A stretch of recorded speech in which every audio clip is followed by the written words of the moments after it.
Don't stand between a man and his dashi.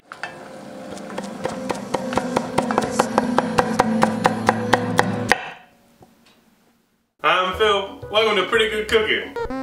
Pretty good. Tonight on the show, I'm going to teach you how to make another donburi bowl. We made one of these before, at least. Did we make more than one? Just the one. Was that what, a beef don bowl? Pork? It was pork? Is that gyudon? That was pork. No, we made beef. Beef gyudon. It was not pork. Oh no, wait, we did. Anyways, tonight I'm gonna teach you how to make oyakodon, which is in the Japanese language, it means parents and children, because you're eating a chicken and the chicken's baby all in one nice little place. This is in the category of Japanese soul food or home cooking. Very, very popular. It's pretty simple, healthy, and I never made it before, but if I f this up, man, I'm just gonna pack it up, cancel the show. Alright, so you'll need a few ingredients. I prepped ahead a little bit, not so much that would be considered like shorting you of any of that sweet PGC footage. But I made some Dashi Stock, which I've made in other videos such as miso soup, and I don't know what else, but yeah, probably udon. Some beef udon?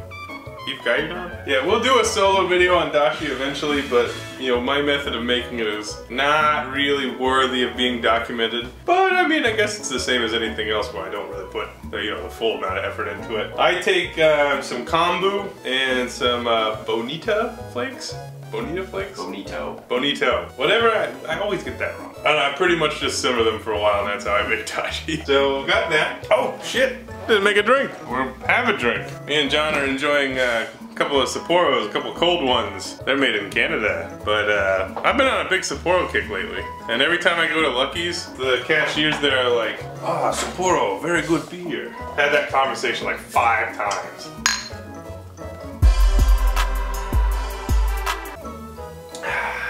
Alright, very, very simple recipe, and I'm gonna basically prep some of the ingredients that go in, because we're gonna have to do this in batches. And the reason for that is that for each of these, you're kind of making like an omelet type thing, an omelet that you will then slide onto a bowl of rice. I don't think it really worked for like scaling to make it for multiple people and then chop it up. I think that would look less aesthetically pleasing.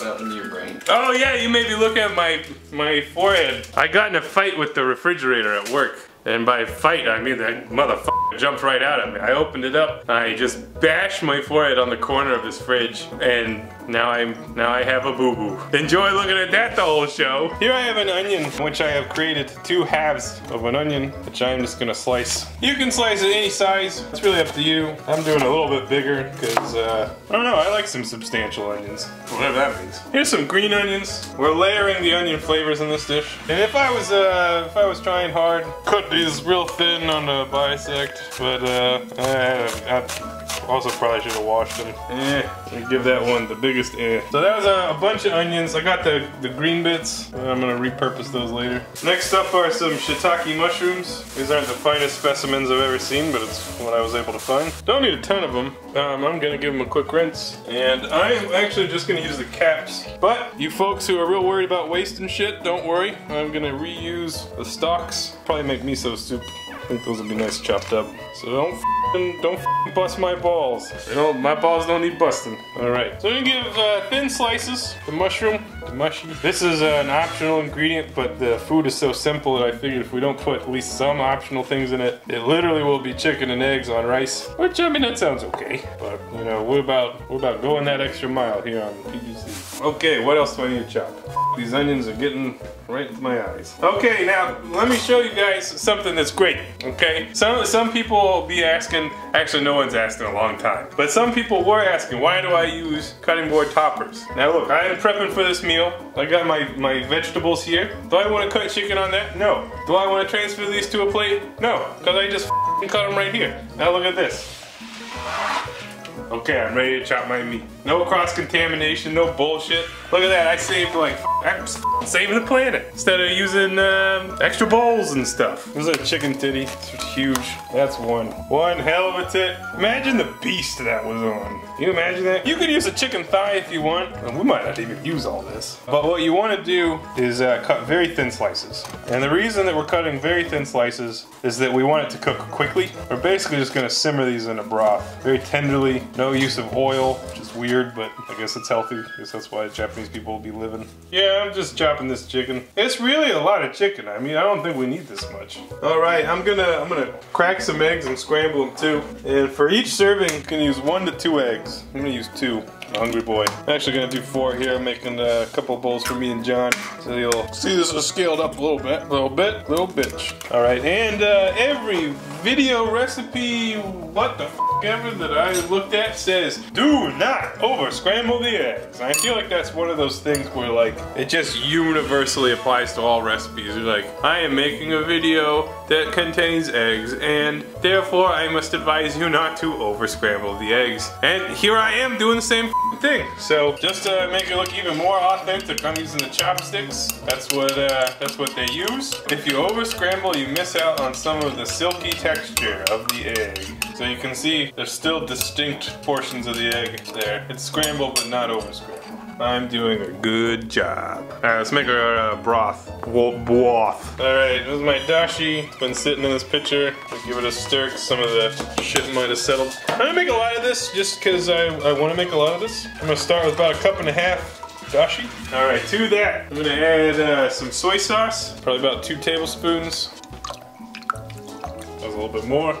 Fine. And I'm also going to add some mirin, which is like a sweet rice wine. We'll add a couple tablespoons of that. Alright. And last but not least will be sugar. I guess this is a pretty sweet sauce. Sugar bowl. About 2 tablespoons of that. Very mild. We'll add some more soy sauce. How about another tablespoon? Yeah, that's better. Need more soy. So that was 1.5 cups dashi, 3 tablespoons of soy, 2 tablespoons of mirin, and 2 tablespoons of sugar. Alright, so now we've got our stuff ready to go. In a small pan, such as this one, pour some sauce in. Basically just enough to cover it, about 1/2 cup. Get this warming up. You actually want to cook this, unlike every else thing we make, we're going to cook this like slow and gently rather than hot and furiously, or with anger and distress. This one is just a nice, calm meal. There's nothing to see here, folks. I think it's gonna be really good though. Alright, with our veggie board, carefully take about 1/4 of an onion. Let's drop it in. Probably could cut those a little bit smaller. Don't give a shit. A little bit of our scallions here, and mushy. It's probably like 1 shiitake worth. We'll just break it up. So right now, my biggest concern is I'm gonna run out of room to cook chicken in here. It's because I made my onion so big. But I'm not too worried. I'm gonna turn the heat up just a little bit to get it started too. Alright, it's starting to simmer a little bit. So we'll go ahead and add some chicken. However much chicken you want to add, it's up to you. Some pieces, which I'll try to break up like so. Maybe just a bit more broth.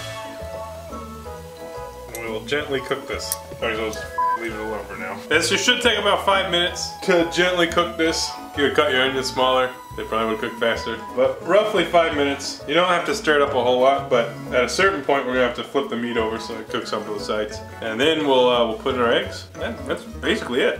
It's pretty easy. Nice easy dish. So I flipped the chicken around. The onion's pretty well cooked. And we got a nice low simmer here. Maybe turn it down even more. Now I'm gonna add the eggs. And you can pour these basically right over the top. Give it a little spin. We're just gonna let that cook very lightly in the broth. And that won't take long at all. So there's some optionality at this point. If you're uncomfortable eating slightly cooked eggs, you could cook the hell out of it. But typically what you want is a little bit of cooked egg and kind of like partially cooked egg around there. So we'll just let that gently cook. I already made rice, which here it is. You should make this ahead of time like I did. So we're gonna pile this up. I think this is meant to be eaten with quite a bit of rice. All the recipes I read were like, make 5 cups of rice. It's like, if you're feeding 4 people, that's over a cup of rice per person uncooked. Like that's crazy. That's too much, man. Alright, our rice. So we're coming to a close here. You can see parts of the eggs are starting to cook, parts have not, so need to let that go a little bit longer. There's a few garnishes you can have for this. Oh, by the way, this is another methodology of making it cook nicely, is to give it a swirl, such as I'm doing. Garnish you can put on this Mitsuba parsley? Yeah, I think we've used that before. I don't have any of that handy, so I'm just gonna be garnishing with scallions. Tell you what, it's not the prettiest thing I ever made. I'm sure it's delicious. Okay, I think that egg is cooked enough. Okay, so whole thing goes on the bowl very carefully. Just glop it over the top. Oh, did a pretty good job. All right, and you can garnish with more green onion and some Shichimi Togarashi, Japanese 7 spice, because everything tastes nice. And I think some pickled ginger sounds nice too. And there you guys have it. That's Oyakodon, whatever. Eggs and parents? All right, let's give this a try. My first impression is that I have a shitload of rice.